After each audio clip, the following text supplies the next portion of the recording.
ఎడారిలో సెలయేర్లు జనవరి 27వ తేదీ కొరకు వ్రాయబడిన ఈ భాగాన్ని మీకు చదివి వినిపిస్తున్నది సహోదరుడు పాల్ సుందరం.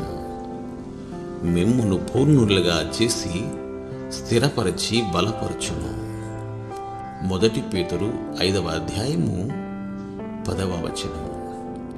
క్రీస్తుతో మనం ఏదైనా క్రొత్త సంబంధంలోకి ప్రవేశించబోయే ముందు ఆయనతో ఆ సంబంధం పెట్టుకోవడానికి మనకి యోగ్యత ఉన్నదా అన్న విషయంలో మనల్ని సంతృప్తి పరుచుకోవాలి.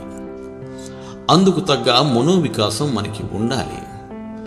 ఏమాత్రం సందేహపు ఛాయలున్నా మన నిశ్చయత సడలిపోతుంది.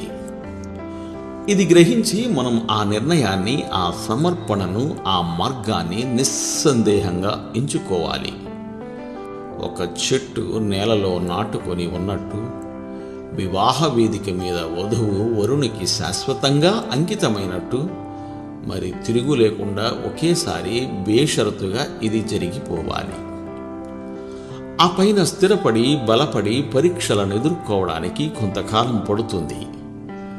ఈ కాలంలో మన సంబంధం శాశ్వతమైన అలవాటుగా మారిపోయేంత వరకు మనం వదలకుండా గట్టిగా అంటిపెట్టుకుని ఉండాలి. డాక్టరు విరిగిన చెయ్యిని అతకడం లాంటిదే ఇది. దాన్ని చెక్క ముక్కల మధ్య అటు ఇటు కదలకుండా ఉంచుతారు. దేవుడు కూడా తన పిల్లలు విశ్వాసపు తొలి దశల్లో చంచలులు కాకుండా ఉండడానికి తన ఆత్మ సంబంధమైన పిండికట్టు వాళ్ల చుట్టూ కడతాడు.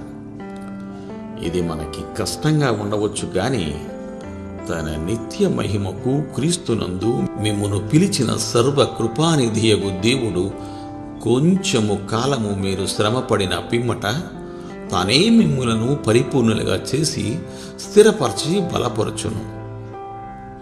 పాపానికి రోగానికి ఒకటే సహజ ధర్మం ఉంది.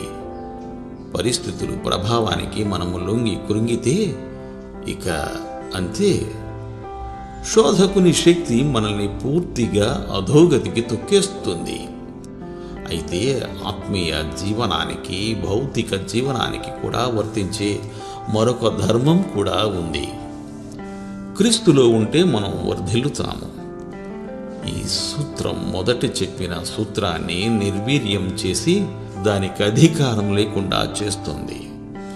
కానీ దీన్ని చేయడానికి మనకి నిజమైన ఆత్మశక్తి, దృఢ నిశ్చయం, అలవడిన విశ్వాసం, స్థిరమైన క్రైస్తవ జీవితం ఉండాలి. మన ఫ్యాక్టరీలలో ఉపయోగించే శక్తి లాంటిదే ఇది కూడా. యంత్రానికి ఉన్న బెల్టు తిరుగుతూనే ఉండాలి. శక్తి ఎప్పుడూ అక్కడ ఉంటుంది. కానీ దాన్ని మనకు ఉపయోగపడే యంత్రాల చక్రాలకు బెల్టు వేసి కలపాలి.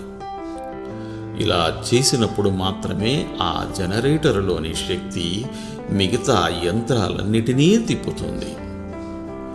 ఎన్నుకోవడం, నమ్మడం, కట్టబడి ఉండడం, దేవునితో నిలకడగా నడిచి వెళ్ళడం, వీటన్నిటికీ ఆత్మీయ సూత్రాలు ఉన్నాయి. ఇవన్నీ పరిశుద్ధాత్మ మనల్ని పవిత్రపరచడానికి, స్వస్థపరచడానికి అవసరం. దేవుడు మిమ్ము దీవించుగాక. ఆమెన్.